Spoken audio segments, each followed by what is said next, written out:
그거 제가 어려웠다던데. 그거는 열심히 하면 됩니다. 열심히 하면. 이번에는 좀 이제 뭐랄까 그런 예상 밖의 출제 요소들이 조금 있어서 어려웠던 거지. 여러분이 치는 수능은 또 지금 수능과는 완전히 다른 포맷의 수능이기 때문에 또 어떠한 기묘한 문제들 평가원이 이제 이야기해줄지는 가봐야 합니다. 여러분들 예비 시행이라는 걸 들어본 적이 없잖아요. 여러분이 고3이 되면 그걸 꼭 반드시 봐야 될 텐데, 이게 수능이 포맷이 바뀔 때마다 평가원은 어떻게 내고 싶은지 얘기를 해줍니다. 예비 시행이라는 거를 알려줘요. 예비 시행이라는 걸 통해서 자 이제부터 이런 식으로 수능을 낼 거야 라고 알려주기 때문에 뭐 고3 때 보면 됩니다. 고3 들어갈 때 겨울에 예비 시행 문제 한번 보고, 이미 올라와 있기 때문에 예비 시행은 한번 보고 자 수능을 준비하면 된다. 근데 여러분은 아직 1년 더 남았기 때문에 그죠? 아직 1년 더 남았다. 자기 복잡하진 않다 그런 거고. 오늘 수라 볼 겁니다. 자습서 있는 친구들은 자습서 펴야 되고요, 교과서 펴야 되고요. 수라 시험 보면 맞지?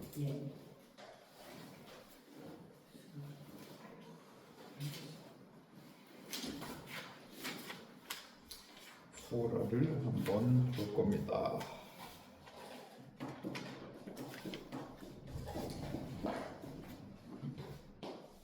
일곱 명 중에 지금 4명 왔습니다. 적어놨으니까 해봅시다. 백석이라는 사람인데 이거 하긴 했어 얘들아? 수업 듣긴 들어는 봤어? 학원에서 했어? 안 했어? 아예 처음이야? 오케이 그럼 잡숴. 잡숴 이런 친구는 잡숴 56페이지부터 보면 56페이지부터 56페이지부터 봅시다. 잡숴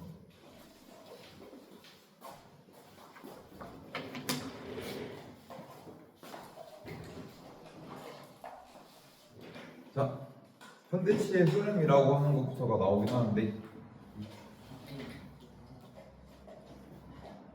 왜? 뭐가?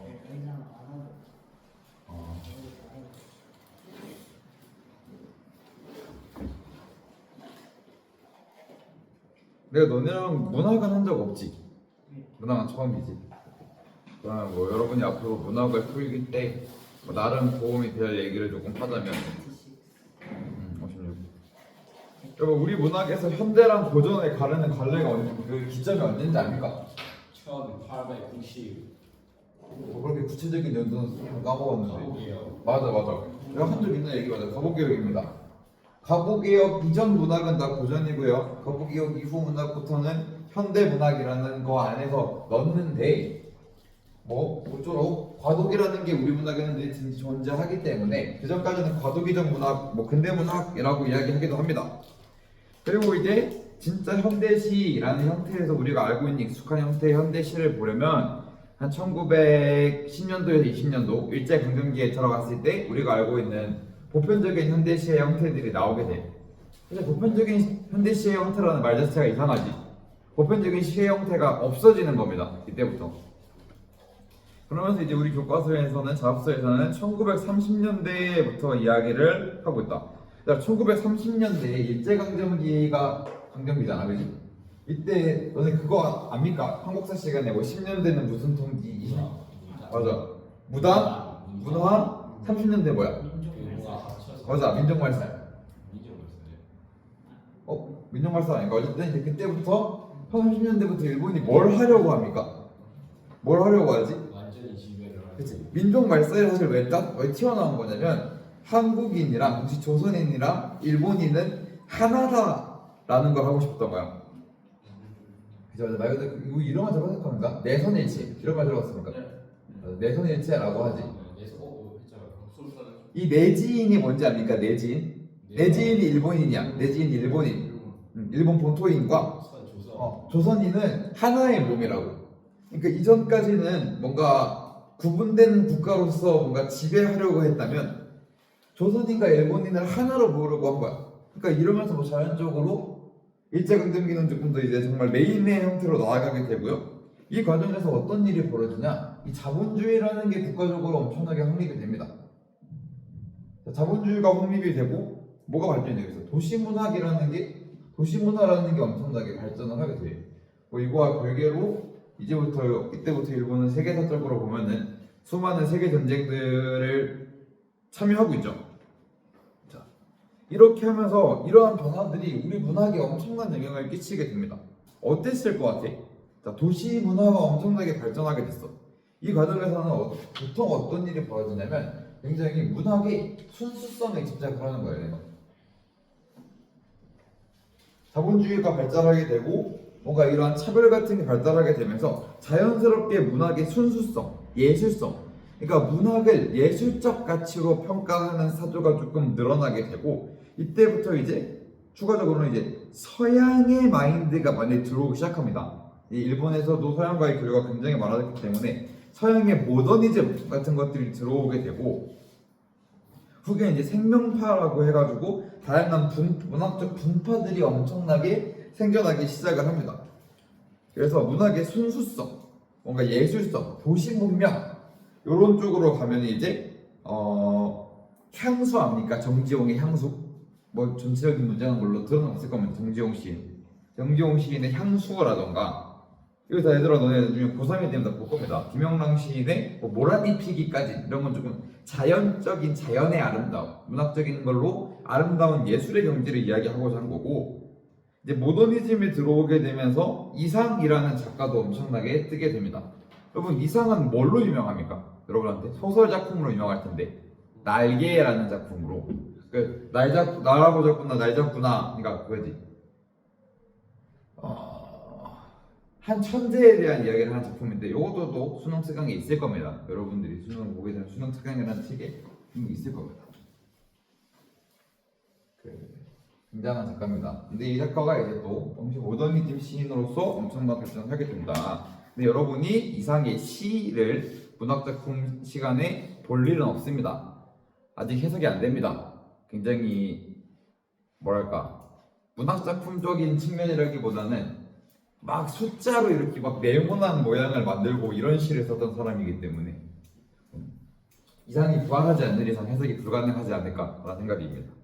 그리고 이제 이러한 상황에서 일제강점기가 엄청나게 태동되고 있잖아, 그지? 일제강점기가 엄청나게 극한으로 치닫고 있는 상황에서 가족 공동체와 이별하는 사람들이 엄청나게 많아진단 말이야. 내가 앞에서 말했던 건 좀 긍정적인 방향이고 일제강점기가 진행하는 과정에서 가족 공동체 간의 이별이 엄청나게 많아지기 시작해. 그러한 관점을 다루고 있는 작품이 이따 우리가 볼 백석의 수라라는 작품입니다. 학교에서는 진도를 나갔죠. 이 부분 나갔을 겁니다.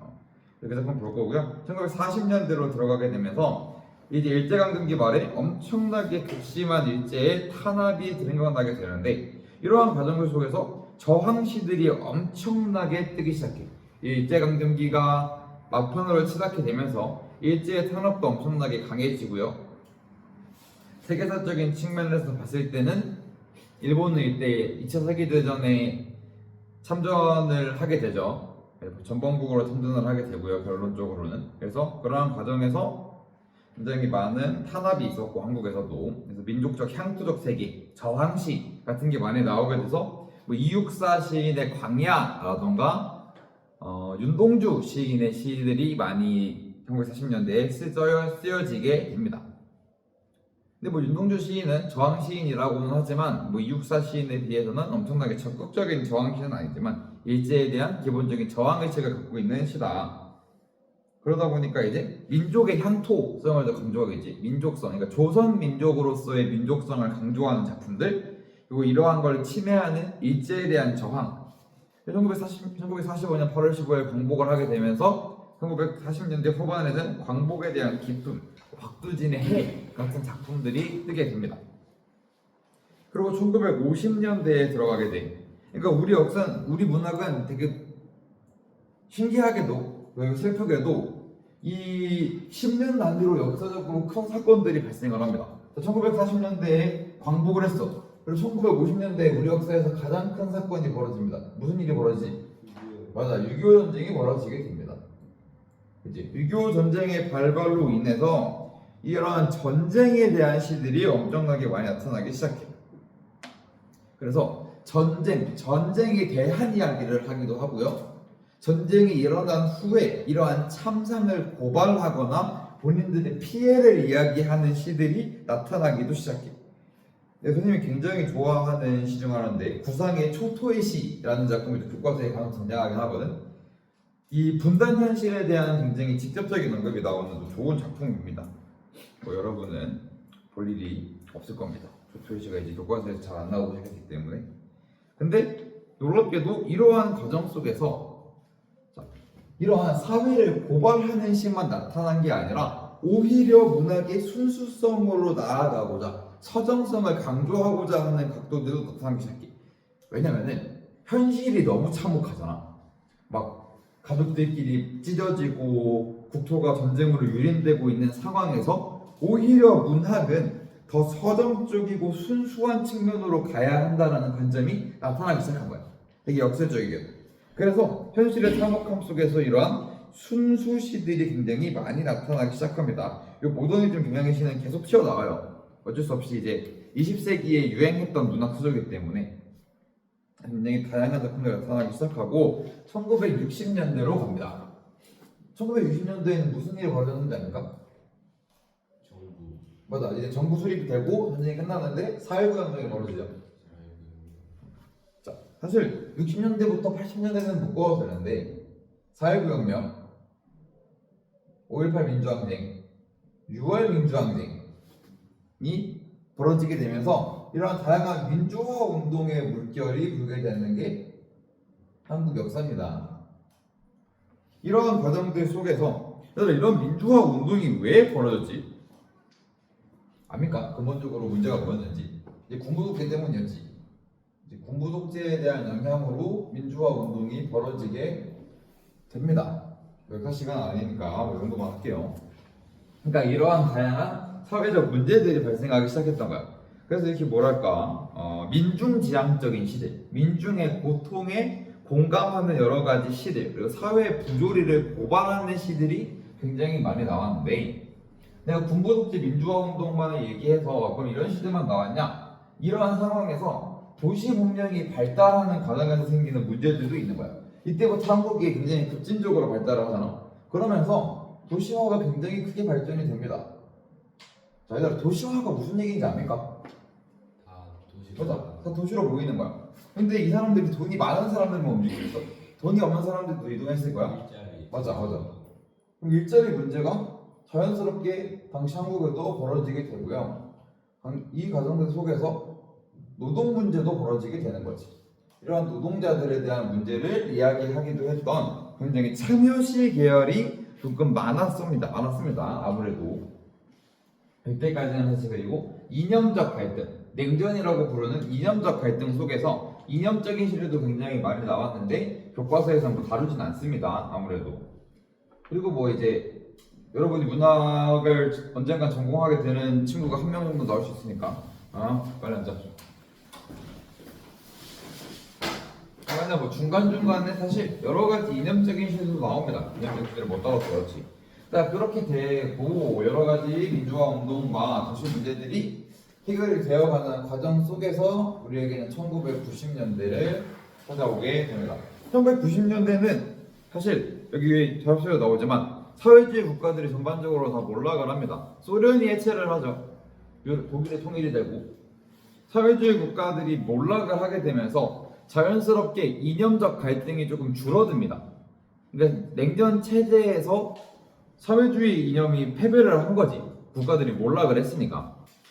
이념의 문제로 되게 자연스럽고 자유로워지고요. 뭔가 이념에 대한 문제보다는 이제 진짜로 인간 개인의 개성들을 엄청나게 강조하기 시작한 거예요. 그래서 뭔가 자연에 대한 이야기, 정서에 대한 이야기, 혹은 또 현대 물질 문명에 대한 이야기들이 나오기 시작하면서 지금까지 이어져 오고 있습니다. 그리고 뭐 2000년대에 들어서는 조금 더 다양한 방면에서 시들이 쓰여지고 있고요. 뭐 교과서에는 나오진 않지만 이제 사진이 삽입되기도 하고 뭐 동영상이 삽입되기도 하는 등 굉장히 다양한 형태의 시가 나타나기 시작하는 겁니다. 이렇게 이런 식으로 우리 시가 발전을 해왔다. 그리고 뭐 시라는 장르를 떠나서 문학적으로는 작년에 노벨 문학상을 탔죠. 한국 작품이 드디어 타게 되면서 또 굉장히 다양한 방향성으로 발전이 되지 않을까라고 나는 개인적으로 생각하고 있고요. 한강 작가는 노벨상을 받을 것 같았습니다. 이제 노벨상 이전에 한 4년 전이었나 이제 문학계에서 가장 저명한 상을 이미 받은 상태였기 때문에 아마 노벨상을 받지 않을까라는 논의가 전공자들끼리 좀 있었는데 놀라긴 했습니다. 한국 작품이 노벨상까지 갈 줄은 몰랐는데 근데 이제 뭐 여러분은 잘 모르겠지만 이 한강 이전에 노벨상을 도전할 만한 작가들이 되게 많이 나오기는 했어. 근데 일단 노벨상을 평가하는 집단이 기본적으로 아시아 계열 작품은 잘 안 주고요. 근데 일본 작품들이 몇 개 탄 경우가 좀 몇 개 있긴 한데 잘 안 주고요. 아시아 계열 작품들을. 그리고 몇 명의 작가들은 개인적 논란으로 몰락한 작가들이 좀 있습니다. 좀 아쉬운 작가들이 몇 명 있는데 고은이라던가 뭐 그런 작가들이 좀 있는데 뭐 한강에 탔으니 다행이라고 생각합니다. 모르죠 또 어떤 작가가 튀어나올지 한국에서도. 그러니까 여러분이 한국 문학에 관심을 많이 가져줘야 한다. 여러분은 책 안 읽잖아요. 그지? 이 들어가다가 웹툰도 근데 나는 웹툰도 노벨 문학상에 들어갈 수 있다고 생각하는 사람이거든.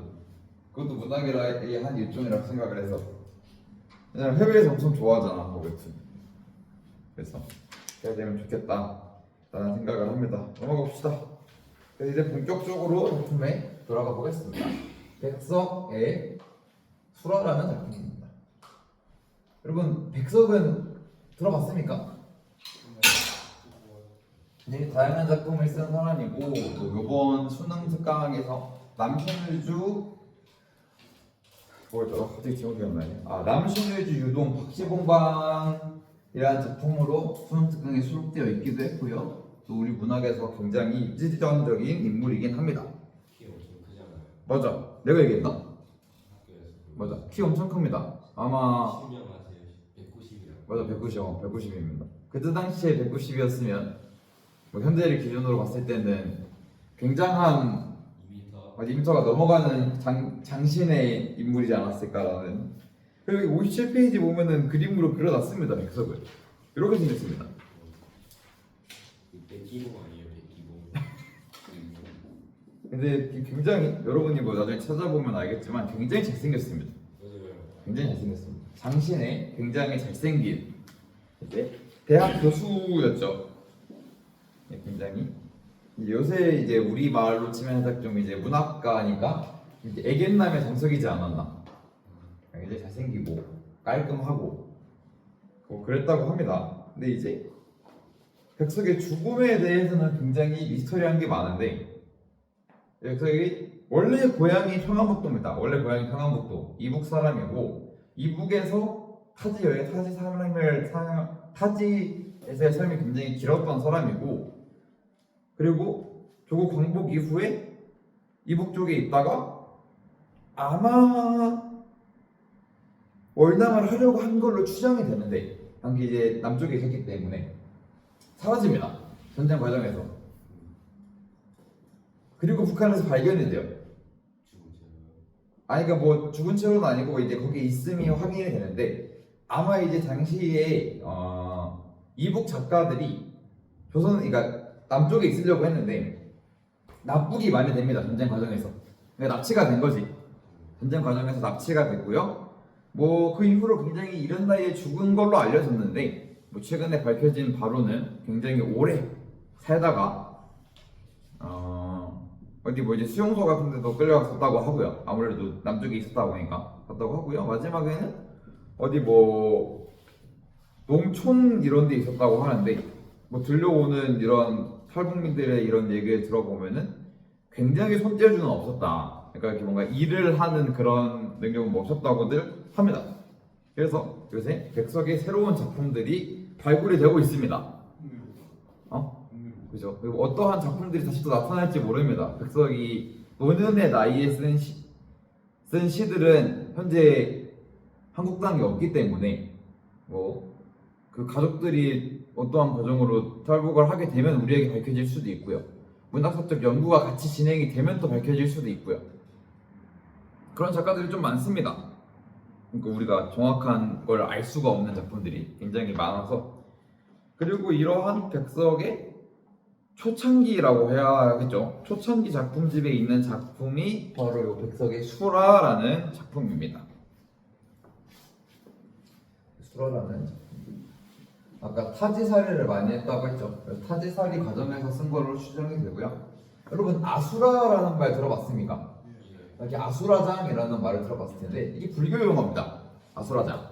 무슨 말이에요, 얘들아? 아수라장이라고 하면 조금 뭔가 난장판, 참담한 상황을 이야기하는 불교 용어거든. 지옥의 참담한 상황을 얘기하는 불교 용어인데 요 아수라장의 부분인 수라입니다. 요 수라예요. 그러니까 일단 제목에서부터 어떠한 느낌을 이야기하려고 하는지 어느 정도 여러분이 감을 잡아줘야 합니다. 근데 이러한 아수라장의 상황을 이야기하려고 백석이 선택한 거는 검이라는 말이야. 어때요, 얘들아? 굉장히 일상적인 소재입니다. 그러니까 뭔가 아수라장이라는 걸 이야기하려면 우리가 생각하기에 되게 파괴적인 물건이라던가 파괴적인 상황을 제시할 법도 한데 검이라는 다소 일반적이고 우리에게 크게 막 공격적이지 않은 물체를 썼단 말이야. 그래서 이러한 부분들을 조금 지적을 해봐야 합니다. 이따가 지문에 들어가서 조금 더 이야기를 할게요. 그래서 넘어가 보면은 여러분이 백석의 시가 궁금하다 하면은 또 선생님이 추천하는 시 중에 나와 나타샤와 흰 당나귀라는 작품이 있는데 또 사랑시입니다. 백석 시인이 또 사랑시도 잘 씁니다. 그래서 여기서 그런 말이 있거든. 근데 백석 시인이 이별시는 쓴 적이 없거든. 그래서 사람들은 말이 이 사람은 사귀어본 적이 없을 것이다. 그러니까 왜냐면 키 크고 잘생긴 남성이 이별을 경험하지 않았을 것이다 라는 이제 문학을 공부하는 사람들끼리 우스갯소리가 또 있습니다. 이별 결혼했습니다. 뭐 그것까지는 찾아본 적이 없네 딱히. 그러니까 이북에서 결혼을 하셨기 때문에. 안 밝혀진 거예요? 그러니까 이게 크로스 체크가 안 돼. 그러니까 백석이라고 알려져 있는 사진들은 여러 개가 공개가 됐는데 이게 실제로 백석일지는 증언으로 가는 거잖아. 근데 사진을 보면은 백석 같기는 해. 얼굴은 백석이 있는데 이게 어쨌든 뭐 북한이라는 나라의 특성상 이렇게 우리처럼 막 주민등록이 온전히 등록이 되고 전산화가 되어 있는 국가가 아니잖아. 그런 게. 그렇다 보니까 백석으로 추정되는 인물의 노년 시절 사진, 가족 사진이 이렇게 있습니다. 근데 뭐 정확히 구체적으로 알 수는 없고 그래서 이제 96년 사망으로 추정을 합니다. 뭐 아쉽죠. 뭐 남한에 있었으면은 한국 문학계에서 엄청난 영향을 끼쳤을 것으로 보이는데 아무래도 이북에서 사망을 하셔서. 그러니까 작가들이 많습니다 생각보다. 근데 아수라 원래 이름이 아수라인데 R을 뺀 이유가 있어? 그거는 사실 잘 모르겠네. 근데 아마 좀 뭔가 직관적인 표현을 피하려고 했을 것 같아. 왜냐면 백석 시인의 모든 작품을 보면은 뭐 여승이라던가 뭐 모닥불 이런 작품들도 보면은 직접적인 작품을 별로 안 좋아합니다.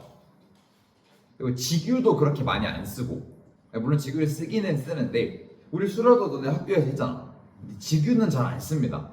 그러니까 검이라는 상황을 가지고 큰 이야기를 하는 걸 좋아하기 때문에 아마 조금 섬세한 표현을 위해서 좀 직관적으로 하기 싫어서 그러지 않았을까. 내 개인적인 생각입니다. 왜냐면 이제 아수라라고 해버리면 너무 추리가 딱 되잖아. 직관적으로 뭔가 붕괴 상황을 이야기하려고 하는 건가? 라는 생각이 나는 그렇게 추리합니다. 근데 뭐 다른 방향이었을 수도 있지 백석은.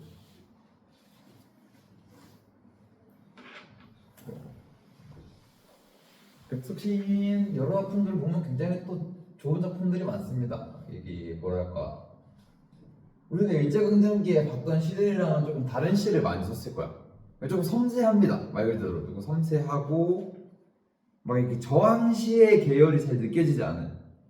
그래서 보면 일제에 그렇게 탄압을 크게 받은 작가가 또 아닙니다. 윤동주나 이육사처럼 그분들이 좀 직접적인 독립운동을 했기 때문에 이제 큰 탄압을 받죠. 내용 자체도 그렇고. 근데 요 수라도 사실 보면은 그렇게 막 일제강점기의 현실을 이야기하고자 했지만 뭐 그렇게 일제가 대놓고 잡아다가 꽤 내용은 또 아닙니다. 수라 작품이라는 걸 보면은 한번 들어가 볼게. 첫 줄에서 이야기합니다. 거미 새끼 하나 방바닥에 날인 것을 나는 아무 생각 없이 문 밖으로 쓸어버린다. 일단 처음에 거미 한 마리가 바닥에서 떨어져서 밖으로 쓸어버리는 행위는 아무 생각이 없이 한 행위야. 근데 되게 중요하더라. 거미를 밖으로 내쫓는 행위에 화자가 어떠한 감정을 갖고 있는지가 이 시에서 핵심이다. 일단 처음에는 아무 생각이 없어. 그냥 한 거야. 그 다음 행에서 차디찬 밤이다 라고 이야기합니다. 우리 현대 문학에서 차디찬, 그러니까 온도가 차다라는 표현을 사용하면 보통 부정의 상황입니다. 그리고 밤의 시간대 없이 보통 부정의 시간입니다. 모든 어휘에 100%는 없어. 보통 의례적으로 그러한 상황입니다. 차디찬 밤이라고 하고 있어. 부정적인 어휘가 부정적인 단어를 꾸며주고 있다. 시공간적 상황이 굉장히 부정적임을 이야기하고 있는 거야. 거미 새끼 하나를 문 밖으로 쓸어내린 시간이 차디찬 밤인 거야. 그냥 밤이라고 해도 우리는 또 한국어 원어민이기 때문에 감각적으로 인지를 합니다. 이게 뭔가 긍정적인 상황은 아니구나. 근데 차디찬이라는 우리가 또 이렇게도 얘기하죠. 감각적인 표현이라고 이야기합니다. 그 오감이 있죠, 우리 몸에는. 얘들아, 차다 뜨겁다는 뭘 것 같아? 맞아, 촉각이야. 촉각적 표현이 나옵니다. 밤이라는 시간을 차다라고 이야기하는 감각적 이미지를 써서 뭔가 이 상황을 극대화하는 거야. 지금 부정적인 상황을 극대화해 준 겁니다. 어니젠가 평화도 사투리입니다. 뭐 어느 사이엔가, 언젠가 이런 말이야. 어느 사이엔가 새끼 거미가 쓸려나간 곳에 큰 거미가 왔다. 나는 가슴이 짜릿하다. 얘들아, 가슴이 짜릿하다라는 부분이 중요합니다. 아까 전에 화자의 감정은 어땠지? 아무 생각이 없어. 그런데 지금은 가슴이 짜릿해. 정서의 변화가 느껴집니다. 화자가 정서가 변화하고 있어. 나는 또 큰 거미를 문 밖으로 버리며. 얘들아, 되게 중요한 포인트인데, 처음에 거미 새끼를 버린 행위는 굳이 따지면 부정적 행위야, 긍정적 행위야? 맞아. 가족을 해체시킨 행위야. 근데 두 번째 거미를 밖으로 쓸어내린 행위, 이거는 어때? 긍정적으로 애매하지? 되게 애매하다. 이거 이번에 중간고사 성의고 문제에 있었거든. 여기서 정서 찾으면 안 돼.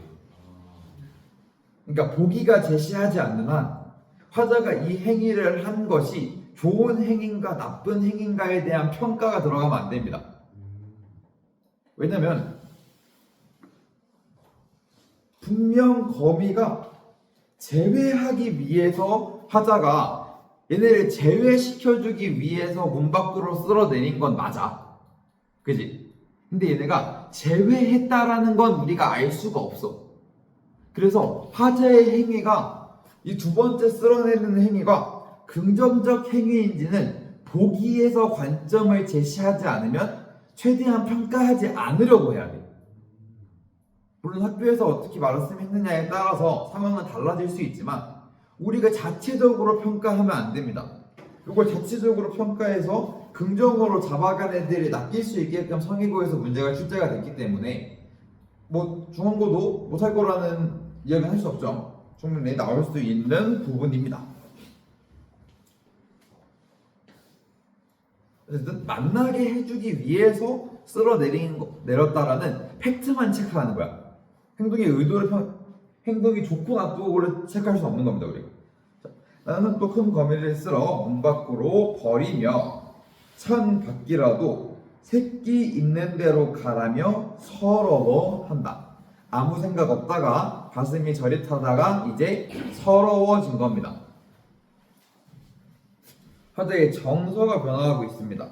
상황이 변하니까 정서도 변하고 있어. 상황의 변화와 정서의 변화를 함께 잡아서 내려가야 됩니다. 이렇게 해서 아린 가슴이 싹기도 전이다. 이런 감정이 가라앉기도 전인 거야. 아직 뭔가 서러운 감정을 느끼고 있어, 화자는. 네, 어디서 좁쌀한 만한 한 알에서 갓 깨어난 듯한 발이 채 서지도 못한 무척 적은 새끼 거미가 작다는 얘기야. 그러니까 아까 처음 나온 거미 새끼보다도 더 작은 거미가 떨어진 거야. 이번엔 큰 거미가 없어진 곳으로 와서 아물거린다. 더 작은 새끼 거미가 어미 거미로 추정됐던 애가 있던 곳에서 움직이고 있는 거야. 또 상황이 벌어졌어. 또 다른 거미가 나타났어. 상황이 바뀌면 뭐가 온다고? 화자의 정서 변화가 따라온다고. 이번 화자의 정서 변화 보자. 나는 가슴이 메이는 듯하다. 화자의 정서가 더 극대화되고 있어. 왜냐면 아까 느낀 서러움이 가라앉기도 전에 이러한 상황이 벌어졌거든. 화자는 가슴이 메이는 듯합니다. 내 손에 오르기라도 하라고 나는 손을 내어 미나. 화자는 지금 얘도 밖으로 내보내주려고 하고 있다. 얘도 내려주고 있는데 미나, 분명히 울고 불고 할 이 작은 것은 나를 무소우이 달아나 바라버리며 나를 서럽게 한다. 그러니까 지금 화자는 여기서부터는 뭔가 얘네들을 만나게 해주려고 노력을 하고 있는데 이 새끼 거미가 나를 거부하는 거야. 나는 이 작은 것을 아까 나왔던 좁쌀할 만한 하늘에서 가지 깨어난 듯한 발이 채 서지도 못한 이 친구를 고이 보드라운 종이에 받아 또 문 밖으로 버리며 문 밖으로 3번 버렸습니다. 그치? 화자가 행동을 사실 반복하고 있기는 해. 버린다라는 행위는 반복하고 있으나 동일한 행위를 할 때 화자 앞에 떨어진 상황이 달라. 화자는 일단 동일 행동을 하긴 합니다.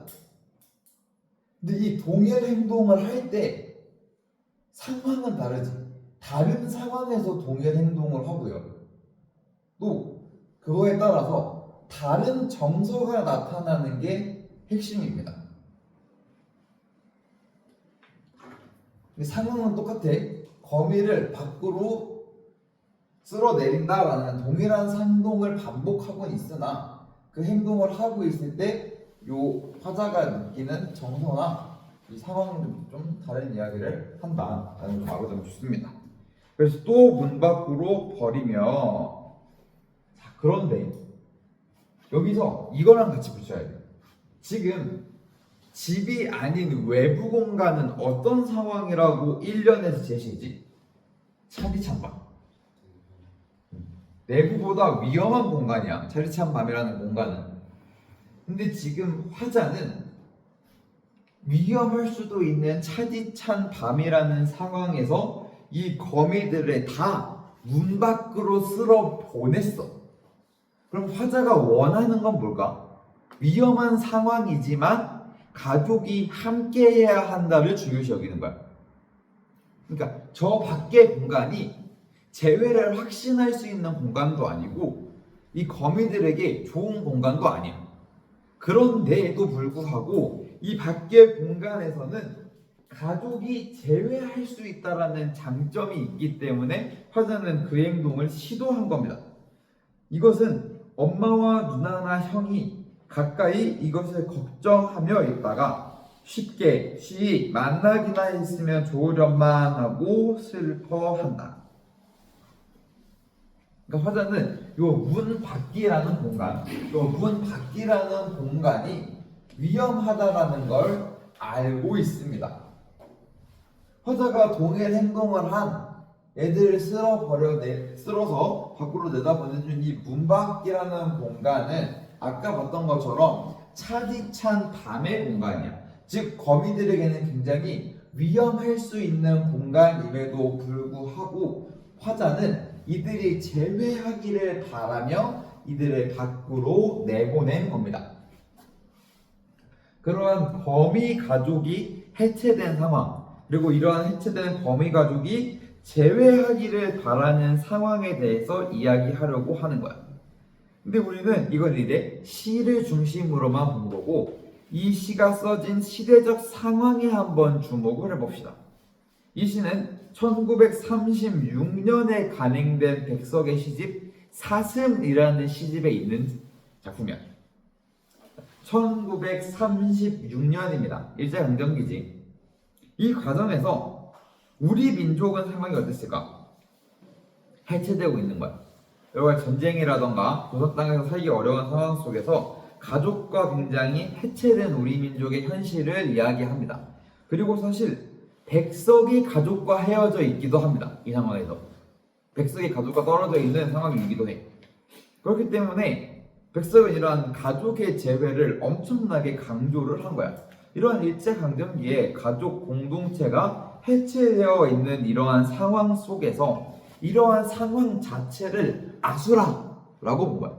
사실 여기 교과서 내용 확인 부분을 보면은 아수라는 귀신입니다. 귀신, 괴물, 불교에서 말하는 이 상황을 안 좋게 만드는 괴물인데, 이러한 가족이 지내지 못하는 상황이 아수라와 같다라고 이야기하고 싶었던 거야.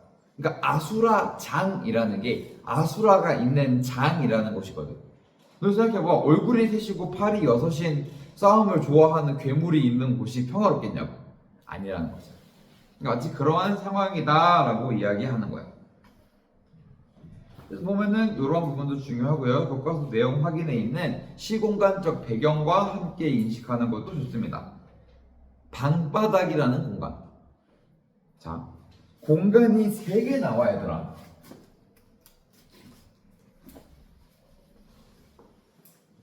맨 처음으로 등장하는 공간은 어디야? 거미 새끼 하나가 방바닥에 나였어. 방바닥이라는 공간입니다. 그리고 차디찬 밤이라는 시간적 배경도 나오고요. 그 뒤로는 문밖이라는 공간적 배경도 나옵니다. 방바닥이라는 공간은 화자한테는 어떤 공간이야, 얘들아? 그냥 나 있는 곳이지, 내가 있는 곳. 사실 원래 그렇게 아수라인 공간은 아니야. 물론 당시 백석이 살던 환경을 생각을 해보면 충분히 거기도 아수라장이었을 가능성이 있으나 우리가 그거는 고려할 사항이 아니고요. 이 시에 나와 있는 화자에 한해서는 이 공간은 방바닥이라는 공간은 그냥 내 집 바닥이야. 내 집 바닥. 내가 쉬고 있는 내 집 바닥. 그런데 이거를 우리는 거미 가족을 중심으로 봐야 됩니다. 얘들아, 거미 가족에게 방바닥은 어떤 곳이야? 맞아, 아수라장이야. 이별 공간이야.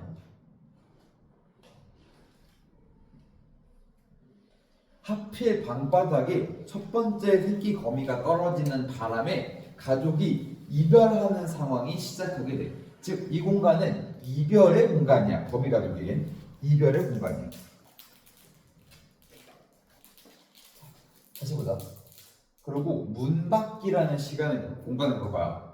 문밖이라는 공간은 화자에겐 어떤 공간이지? 방바닥에 비유하면 부정에 가까운 공간이지. 왜? 차디찬 밤이라고 했거든. 딱히 긍정의 공간은 아니야. 긍부정을 평가할 수 있는 공간은 아니지만 굳이 따르자면 화자에게 문밖은 긍정의 공간은 아니야.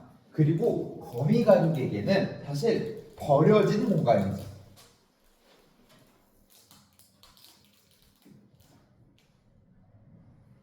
이제 왜냐면 계속 저쪽으로 보내지니까 버려진 공간이야.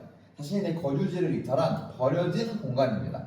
그런데 거미 가족 입장에서는 이 문밖이라는 공간을 통해서 어떤 걸 할 수 있지? 재회가 가능한 재회의 공간이기도 합니다. 방 바닥과는 상반되는 공간인 걸 우리가 인지해 줘야 되는 거야. 근데 재회 공간이나 재회의 가능성은 염두해 봐야 하는 공간입니다. 100% 제외한다고 한 적 없어. 그리고 시에서는 심지어 제외했음을 알 수 있는 포인트도 없어. 그래서 이것도 성의고에 나왔던 문장이고 기출에 이 작품이 나오게 되면 되게 많이 나오는 선진대 얘들아. 화자가 문 밖으로 가족을 보내줌으로 인해서 거미 가족이 제외했다라는 선지는 옳지 않은 선지인 겁니다. 그치 얘들아? 제외한 거 알 수 있어 없어?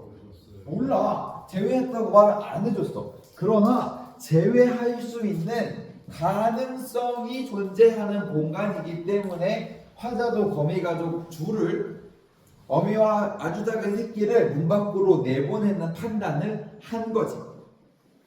화자는 가족 공동체의 회복과 재회를 바라고 있는 사람이기 때문입니다. 제외하는 공간 틀리고 제외할 가능성이 맞아. 제외할 수 있는 공간이지. 제외 가능성이 있는 공간 혹은 제외할 수 있는 공간이라는 게 또 이거 포인트입니다. 제외한 공간이 아니야. 할 수도 있는 겁니다. 이게 말이 아다르고 어다를 수 있겠지. 시험 현장에 가게 되면은.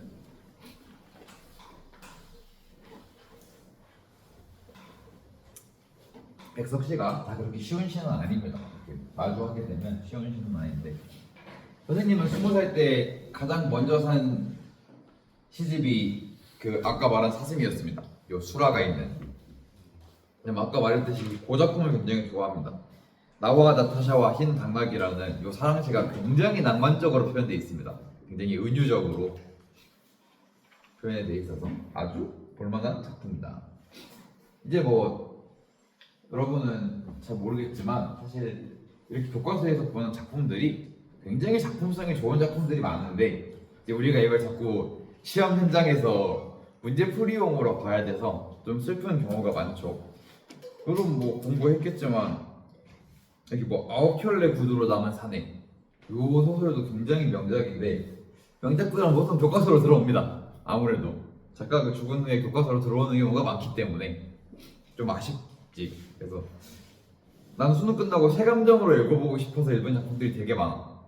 여러분이 수능 때 와줘야 되고 최인훈의 광장이라던가 이런 굉장히 좋은 작품들이 있는데 뭐 수능 때는 나도 별로 좋아하는 작품은 아니었습니다. 어려운 작품들이어서 다시 읽어보니까 재밌는 거지. 여러분은 재미없을 수도 있어요. 왜냐면 재밌는 걸 좋아했으니까 재밌던 거고. 어쨌든 이런 공간적인 유형은 받고 시간적 유형을 봅시다. 차디찬 밤이라는 공간. 사실 이 차디찬 밤이라는 공간은 화자 입장에서 방에 있을 때는 그닥 공감할 수 없는 곳입니다. 그지? 근데 사실 이 차디찬 밤이라는 시간적 공간은 누구한테 굉장히 치명적인 시간과 온도야? 문 밖으로 빠져나간 거미 가족에게 굉장히 힘든 공간입니다. 거미 가족에게는 시련을 뜻할 수 있는 상징인 거야. 시련의 공간입니다. 시련의 시간이지. 얘네가 재회가 가능할지도 사실 알 수 없는 상황에서 이러한 시간적인 상황을 이야기하고 있어. 그리고 일제강점기 시이다 보니 보통 밤의 시간대는 인족 고통의 시간대입니다. 그래서 이제 1945년 작품 45년이었나 46년이었나 구체적인 시간이 기억이 안 나는데 박두진의 해라는 작품에서 해가 뜨는 행위가 조국 광복을 이야기하기도 합니다. 보통 밤이라는 시간대는 여러분이 고전식어도 많이 공부해봤지만 밤이라는 시간대가 긍정적인 건 잘 없습니다. 그 차이찬에서 계절적 계절적 배경이라. 오, 굉장히 좋은 질문인데. 이렇게 일본에 있기는 아, 일본에서 다른데 요 선지 한해서 보면은 맞다고 볼 수도 있겠다. 맞아. 근데 이렇게 막 직접적으로 알 수는 없는데,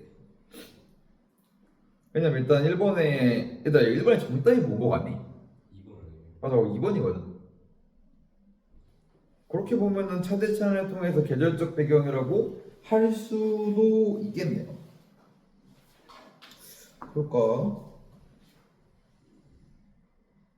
근데 굉장히 좀 애매한 선지기는 합니다. 보면.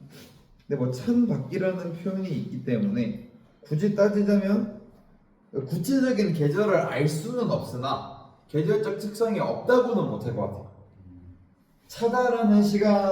그러니까 차다라는 감각적 표현을 여름이나 봄에 쓰진 않기 때문에 보통 가을, 겨울에 쓰는 표현이긴 하죠, 우리 문학에서. 근데 뭐 그렇게 잘 만들어진 선지는 아니라고 할 수 있습니다. 그냥 우리 문학에서 두드러지기 그러니까 계절적 배경을 통해 라는 말을 쓰려면 좀 더 두드러지는 표현들이 사실 나와줘야 하기는 합니다. 그러니까 이번 선지가 너무 아니라서 이번 선지가 될 수 있는 거지, 뭐 딱히 해설지에서는 어떻게 바라보고 계실지 좀 궁금하네.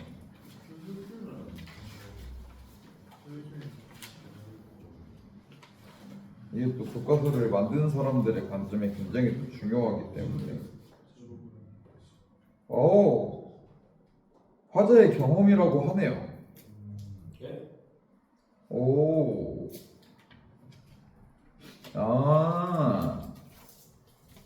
이렇게 봐야 되네. 그러면 정답이 4번입니다. 4번이에요. 봐봐. 이건 선생님이 실수한 겁니다. 미안합니다. 뭐냐면 나는 이걸 작가의 경험이라고 봤어. 작가의 경험이 아니지. 화자의 경험이야, 맞지? 화자가 거미가 떨어진 걸 보고 버린 거잖아. 이 첫 번째 행위에서 경험이 맞지? 화자의 경험인 거지. 화자의 경험. 은연중에 시적 대상의 경험이 백성의 경험이 같은 사람. 그치. 은연중에 그렇게 생각할 수 있게 되는 거지. 왜냐면은 백석의 상황과 동일한 상황이니까. 이런 선지들이 시에서는 조금 여러분을 헷갈리게 만들 수 있는 선지인 겁니다. 맞네. 아까 말했듯이 계절적 배경이라는 거는 조금 더 직관적인 표현들이 있어야 됩니다.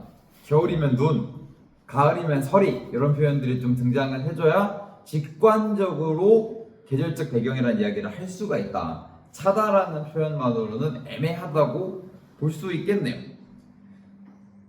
근데 뭐 선지 구성에 따라서 어떻게 정답이 될지는 모르나 그러니까 이렇게 정리해야 되더라. 계절적 특성이 두드러지는 작품은 아니다 라고 정리해두면 좋을 것 같습니다. 근데 계절적 특성이 아예 없는 작품이다? 그건 아닙니다. 왜냐면 차다라는 표현 자체가 사용할 수 있는 그 계절적 특성이 있기 때문에 뭐 그렇게 봐주는 게 훨씬 좋겠네. 오케이, 넘어가 봅시다.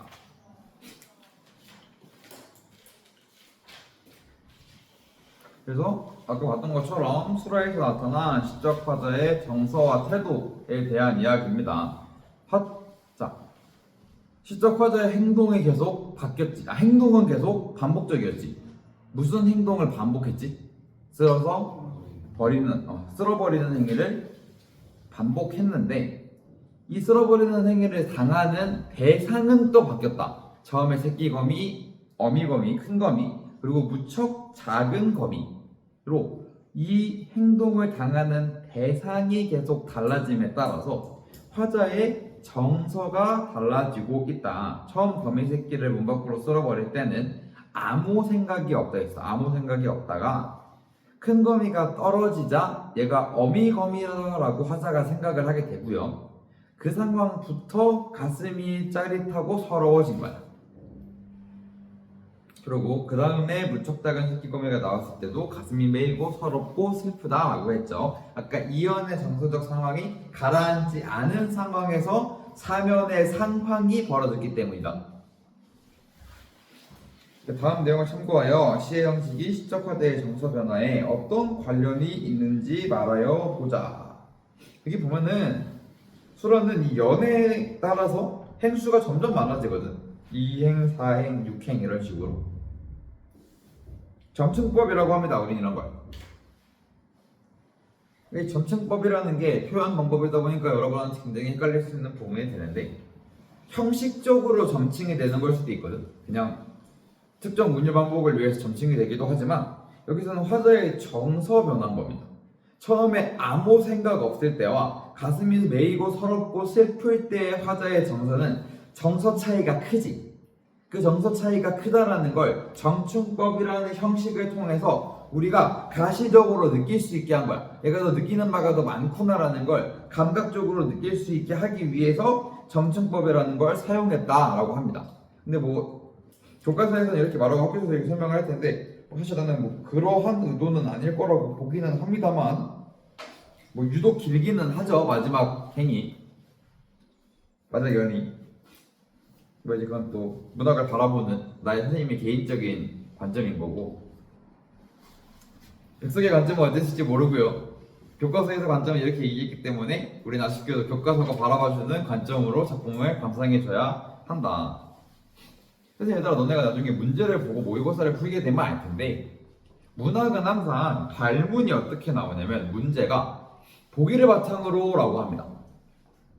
근데 비문화가 어떻게 나오는지 압니까? 이 글을 바탕으로 보기를, 문학에서 보면 보기를 바탕으로 해당 글을, 이렇게 나오는 경우가 많거든요. 왜냐면은 문학은 관점을 주목을 안 해주면은 해석의 여지가 더 많습니다. 아까 말했듯이.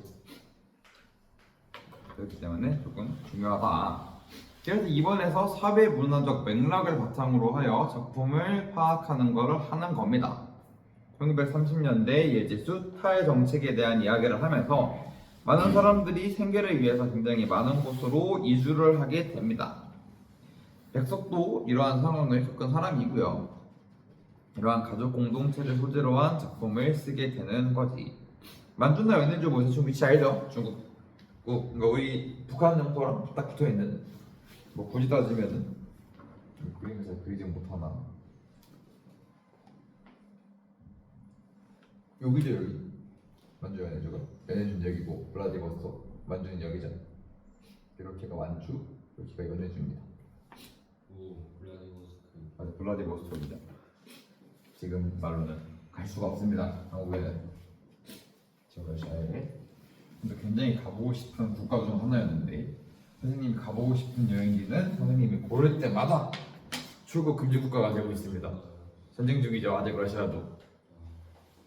갈 수는 있을 걸 아마 지금 요 동부 쪽은 갈 수는 있을 텐데. 이쪽에서 싸우는 거예요. 그렇지. 지금 요렇게 싸우고 있으니까 이제 여기 맞아. 유럽 여기랑 이렇게 붙어 있는 요 부분에서 싸우고 있는 거죠. 요렇게가 러시아고, 요렇게가 몽골이고, 요렇게가 중국이죠. 이렇게 밑에 인도 있고, 인도 파키스탄 있고, 이렇게 동남아 있고, 여기 이렇게 한국 땅 붙어 있고, 이렇게 일본이 있죠.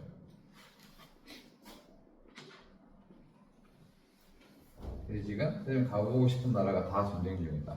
러시아 가보고 싶어하는 전쟁 중이고요. 인도 가보고 싶었는데 분위기가 나쁘지 않고, 지금 분위기가 심상치 않고요. 파키스탄이랑. 그리고 또 어디였지? 하나는 안 하고 있는데 이제 요 멀리 떨어져 있는 대륙이 이집트라고, 여기는 또 괜찮습니다. 이스라엘. 거기는 뭐 가보고 싶다는 생각 한 번도 한 적 없습니다. 너무 위험해. 거기는 늘 이제 전쟁의 위협에 도사리는 화약국이기 때문에, 뭐 특정 지역에 대한 비하는 아니지만 너무 위험합니다. 별로 안 가고 싶어요. 나는 근데 인도가 이렇게 위험할 줄 몰랐지. 그러니까 인도라는 국가적으로는 위험할 수 있다는 생각을 했는데, 이 세계사 전체적으로 이렇게 위험할 줄은 몰랐다. 한 20년 뒤에 수능 세계사 치는 애들은 죽어나가지 않을까? 너무 업데이트된 전쟁이 많아서. 수능 세계사 쳤거든. 분명 내가 수능에서 본 마지막 현대사는 9.11이었는데 9.11 테러가 마지막 현대전이었는데 그 이후로 너무 많은 현대전이 이제 지구에서 벌어져 버려서 세계사가 많이 업데이트가 되지 않을까? 한 10년, 20년 뒤에는 이제 뭐 현대전들이 너무 많아서 이제 계엄령도 들어가겠죠. 한국사에 계엄령이 들어오겠죠 이제. 와. 나 어디까지였지? 나 박근혜 대통령 탄핵까지 있었는데 막바지에 박근혜 대통령 탄핵까지 받은 것 같은데 문제는 없어. 아 있었다. 있을걸? 한두 줄은 있을걸 마지막에. 문제 있었는데. 여기까지 있어 지금? 어? 취임까지 있어 취임까지 있구나 그치? 너네 교육과정 시작할 때 어. 아 22 계정이라고. 너네가 이의개정이라서 딱 그때. 수정 마지막 대통령이 맞네 이승열 대통령이죠. 프린트에 있는데. 프린트가 있었어? 강선아 강선아 공부해라. 중학교 때 그걸 배웠어. 중학교가 문제인 거였고. 너네 작년까지 너네 작년까지 중학생이었잖아. 네. 너네 계엄령 터질 때 중학생 아니야? 아니요? 맞아요. 맞지? 작년이잖아. 작년이에요? 작년 12월 3일이잖아. 작년 학교 안 가는 줄 벌써 알았는데 작년이야? 나 시험 4시간이니까 아침에 한 2-3시까지 봤는데. 선생님은 학교 안 가는 게 문제가 아니라 계엄령 탁 터졌을 때 과외 끝나고 지하철 타고 있었는데 지하철에 사람이 하나도 없어가지고 드디어 때가 됐구나. 이게 전쟁이다 전쟁.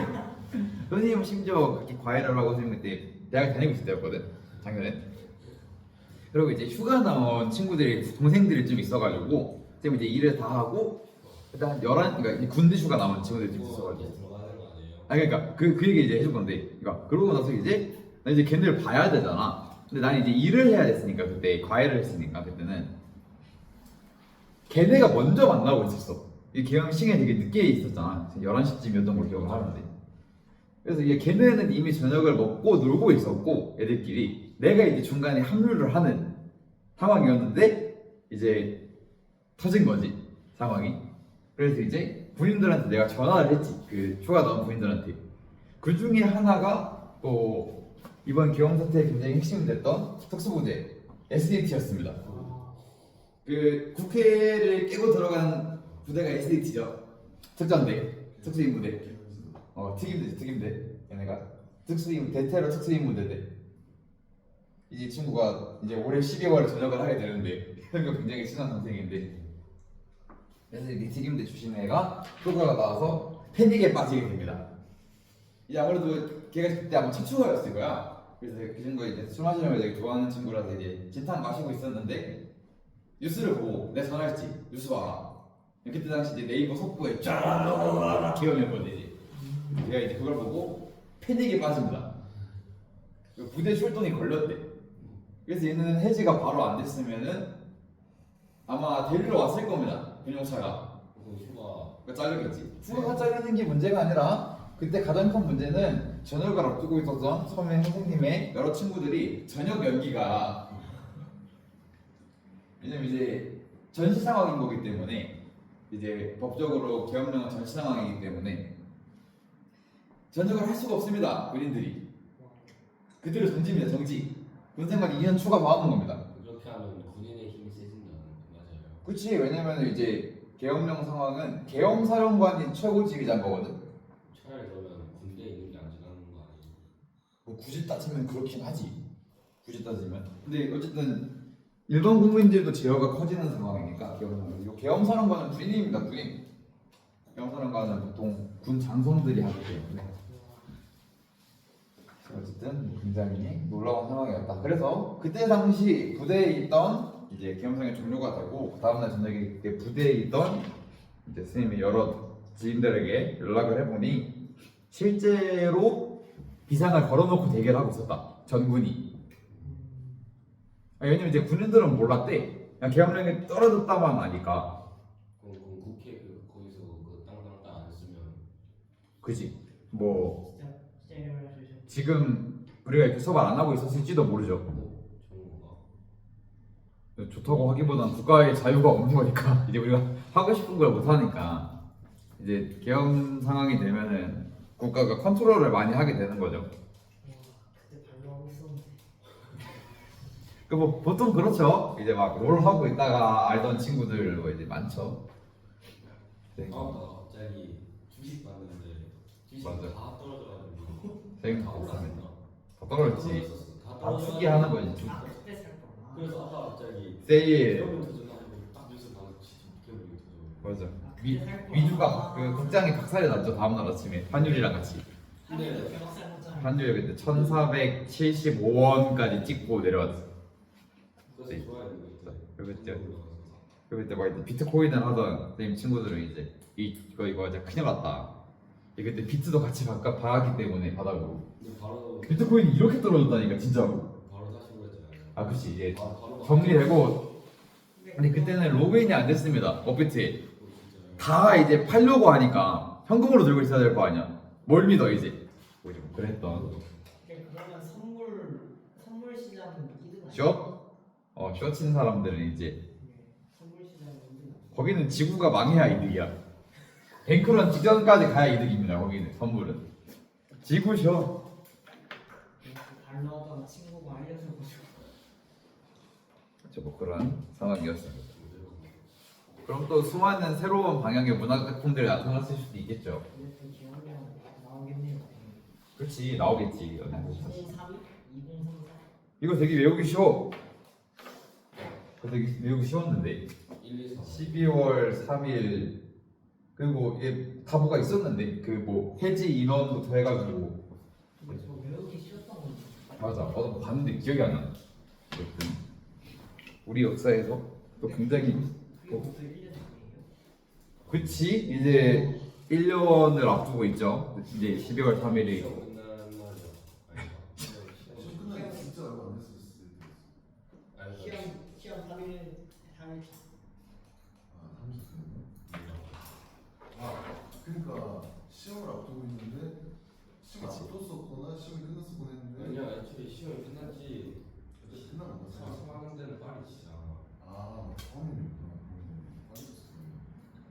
이제 고1, 2 막 그런 사람들이 미웠지. 그때 시험을 치. 그때 시험 시험 시험 날이었어요. 그러니까 이제 그날 학교를 가니 많이도 이슈였고 네 맞아요. 시험 날이었어. 근데 그러면 수능 하루 전날에 전염 터지면 수능도 못 쳐요? 당연하지. 그렇지 와. 지진 나도 이러는데 뭐 수능 1, 2주 정도 연장된 연도 있었지 않아요? 지진 때문에 한 번 되고 코로나 때문에 한 달 밀린 것도 있고 코로나 때문에 12월에 친 연도도 있잖아. 코로나 첫해 20년도 수능이 12월에 쳤지. 코로나가 굉장히 이례적이고. 그치. 왜냐면 계약을 못했으니까 계약을 5월에 했잖아.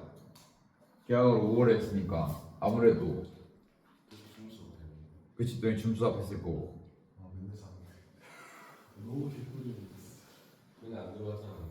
아니, 천장이 써진 카메라는 선생님들한테 컨트롤 할 수 있는 방법이 없으니까. 너무 좋아. 이제 기억력 뜨겠네 그럼. 그치. 아마 이번에 개정 교과서에 나오지 않을까? 다음 개정 교과서에는 2022 2032 아니에요? 6년마다 맞아. 2034. 3, 4 혹은 뭐 좀 빨리 될 수도 있고 교육과정 개념은 뭐 이제 20, 28. 우리가 2022야? 우리가 2022 교육과정이잖아. 2022 개정 교육과정. 그럼 2028 때 되겠네. 이 개정 교육과정은 뭐 듣고 싶으면 다 바꿉니다. 7년 7년 맞아. 저거는 2015던데. 우리 학력이. 그러니까 그게 막 반복적인 숫자가 아니야. 그 개정해야 할 필요성이 많아지면 개정하는 겁니다. 근데 그게 보통 주기가 한 6에서 7년 정도인 거지. 근데 그러면 한국사 엄청 길어지는 거 아니에요? 계속 가다가. 앞뒷 부분을 자르겠죠. 중요도에 따라서. 그 내용이 좀 축소가 되겠지. 역사 과목은. 기억력하면 진짜 우리가 경험한 일들이 역사책에 이제 나타나게 되겠지. 현대사는. 좋아하는 사람들 교과서에 한강 작가가 나올 거고요 이제. 이제 빡 지킨 그 설명 한강 작품이 소개될 일은 없겠죠? 희박하지. 한강의 작품은 일단 기본적으로 수위가 있는 작품들도 좀 많고요. 잔인한 작품들도 많고 정치적 논란이 있는 작품들도 조금 있어서 아마 들어오기 좀 희박하지 않을까? 근데 한강에 시가 들어올 수는 있습니다. 현대시 한강에 시가 들어올 수는 있어요. 뭐 있었는데 꽃무늬 소년이 간다.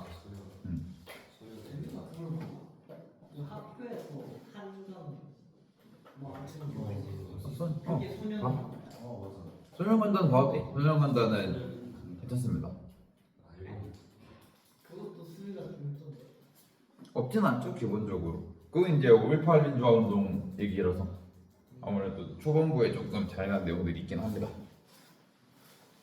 뭐 그렇습니다. 이어서 봅시다. 10분 남았네. 다음 19에 담긴 시인의 소망. 아까 얘기했던 겁니다.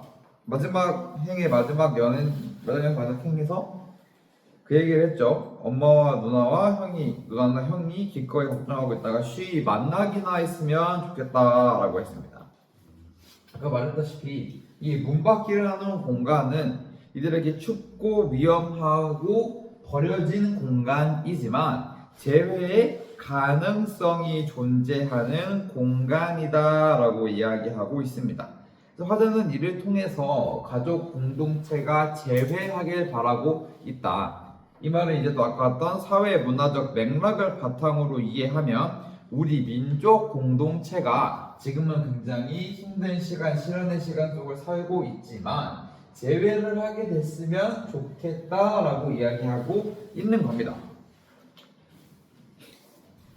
넘어가 보면 수라와 같은 굉장히 다양한 작품들이 또 우리 역사 속에서 등장을 하게 됩니다. 백석의 모덕불이라는 작품도 있고요. 백석의 수많은 작품들 속에서 비슷한 정서를 느낄 수 있습니다. 백석의 작품들이 보통 이런 정서를 가지고 있기 때문에 교과서에 속한 작품들은. 그래서 보면 이 백석의 61페이지 6번 문제에 보면은 백석의 모덕불이라는 작품도 굉장히 유명합니다. 마지막 것만 볼게. 모덕불은 어려서 우리 할아버지가 어미아비 없는 서러운 아이로 불쌍하게도 몽둥바리가 된 슬픈 역사가 있다. 이 말도 뭐냐면 이제 당시 일제강점기 상황에서 좀 이별의 상황을 조금 직접적으로 전달을 하는 백석의 모덕불이라는 작품이고요. 여러분 이제 뭐 오늘 이거 지금 못 받은 친구 있습니까? 못 받은 친구. 이 작품에 백석의 여러 작품들을 통한 활용되는 문제가 나올 수 있는데 정서만 잘 잡으면 됩니다. 백석이 이야기하고자 하는 정서를 잡아내는 게 핵심이 될 수 있다.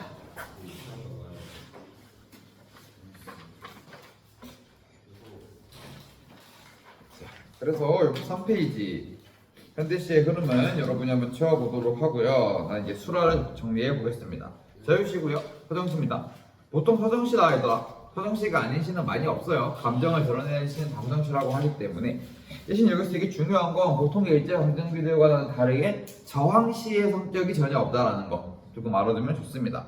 일상적인 요소들 그리고 화자의 경험을 바탕으로 작품이 전개되어 가고 있다. 그래서 거미 가족이라는 일상적인 소재를 통해서 이들을 쓸어내림을 통해서 화자가 느낀 정서가 무엇인지 파악하는 게 굉장히 중요하다. 이 거미 가족의 해체에 대한 슬픔과 그리움 이런 이야기들을 하는 거고요. 시적 대상을 의인화했다. 사실 거미가 가족이 있다라는 개념 자체가 굉장히 인간적인 관점으로 봐주는 겁니다. 그래서 얘들아 되게 여러분들이 문학을 풀 때 되게 중요한 태도인데 가족을 이룬다거나 예를 들어 뭔가 감정을 가진다거나 의도가 있는 행동을 하는 것들 있잖아. 이거 동물도 할 수 있어 없어? 그러니까 상식적으로 문학적으로 생각하지 말고 그냥 여러 동물들이 못하는 거 아니지. 그러니까 가족을 구성한다거나 화를 낸다거나 기분이 나빠서 누구를 향해 짖는 행동을 한다거나 우는 행위, 의도가 있는 행위 동물들이 할 수 있어 없어? 있지. 동물들이 할 수 있거든. 그러니까 이런 걸 정리하면은 사실 감정적 표현이라던가 뭔가 행동 동물도 다 할 수 있어. 동물도 다 할 수 있는데 우리 문학에서는 이거는 인간만 가능하다고 보는 겁니다. 우리가 알고 있는 것과 문학에서 바라보는 게 다른 거야. 그러니까 그런 거야. 예를 들어서 어떤 한 강아지가 혼자 서 있는 걸 보고 이 강아지가 진짜 쓸쓸할 수도 있지. 진짜 쓸쓸할 수도 있어. 우리는 몰라. 그런데 화자가 이걸 보고 저 강아지는 쓸쓸한 감정을 느낀다 라고 하면은 그때 그건 의인화야. 우리 문학에서는 그렇게 봅니다. 그렇기 때문에 거미가 가족을 이루고 있다는 것도 실제로 가족인지 아닌지 알 수는 없지만 가족을 이룬다라는 특성은 인간이 하는 행위이기 때문에 의인화라고 할 수 있다는 겁니다. 우리 문학은 이 사람을 제외한 나머지 화물들이 의도가 있는 행동을 하지 않는다라고 바라보는 거예요. 그래서 의인화라고 하고요. 점층적으로 심화된다. 감정이 심화되기도 하고요. 점층법이라는 사용 방법을 통해서 심화가 되기도 한다. 그리고 반복적인 행위를 사용했다라는 이야기도 많이 했습니다.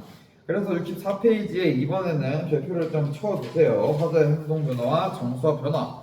행동의 변화에 따라서 화자의 정서가 어떻게 변화해 왔는가라는 겁니다. 처음에 1년에서 거미 새끼를 쓸어 보낼 때는 아무런 생각이 없었고요. 무심했으나 큰 거미를 자습서에 오타가 있다 그지 얘들아? 큰 개미라고 좀 알았지? 그러네? 잘 읽어야 됩니다. 얘네도 실수를 합니다. 이거 친구가 안 보내주잖아. 근데 사라졌어. 돈은 안 줄 거야. 사라졌다고? 예전에 옛날에 서점에서 돈 줬는데 아 진짜? 서점에 이거 신고하면 서점에서 돈 줬어. 와 나 이런 거 되게 잘 찾아놨는데 돈을 얼마를 버린 거야? 근데 그런 거 안 줬어요. 아 그래? 몇천 원 이렇게 줬나? 1,000원? 천 원? 출판사한테 한 거 아니야? 생존형 신고네. 서점한테 해주면 이제 서점이 출판사한테 하든 뭐 하지 말자. 1,000원 걸겠다고 책 가져가가지고 여기 오타 있어요. 1,000원이면 요새 육개장 한 컵도 안 돼요 편의점에서. 1,100원 됐더만. 맞아요. 나라 망했다. 물가 어떡해. 옛날에 쌌는데 1,000원 한 장 들고는 먹을 게 있었는데 이제 1,000원 한 장 들고 가면 삼다수도 못 마셔요. 이제 큰 거미를 문 밖으로 버릴 때는 가슴이 짜릿했고 서러웠고요. 무척 작은 새끼 거미를 버릴 때는 가슴이 메이드스럽고 슬펐다. 화자의 정서가 심화되었다. 정서 변화, 정서의 심화라고 이야기할 수 있겠습니다. 그리고 표현성의 특징을 보면은 행위도 반복합니다. 연별로 거미들을 쓸어 내리는 행위를 반복했고요.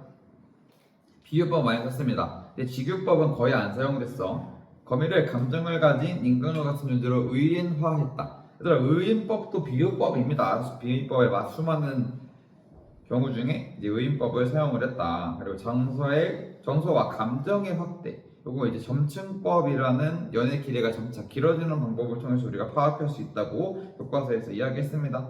그리고 배경의 상징적인 의미, 차디찬 밤, 문, 밖이라는 공간들은 비극적 상황이었고요. 방바닥도 사실 이야기할 수 있겠지. 처음 이별이 시작되는 공간으로 제시가 되어 있었습니다. 1년에서 제시가 됐었습니다.